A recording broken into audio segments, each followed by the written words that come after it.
Deuxième dimanche de l'Avent, deuxième étape de notre marche vers cette grande fête de Noël, l'incarnation, Dieu qui se fait homme.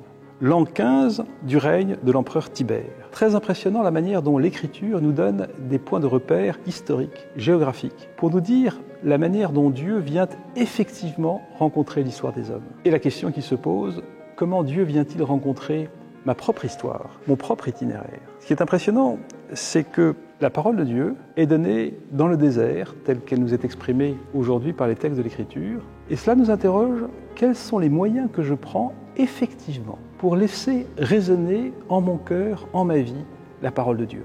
Quels sont mes déserts? Quels sont les lieux où je peux faire droit à cette parole du Seigneur? Elle m'invite à une réalité de conversion. Est-ce que je suis véritablement résolu à entrer dans une démarche de conversion? Quels sont mes boulets? Quelles sont mes ombres dont je veux me détacher et me libérer? Quelle est ma confiance dans la puissance extraordinaire de la libération que m'offre le pardon du Seigneur?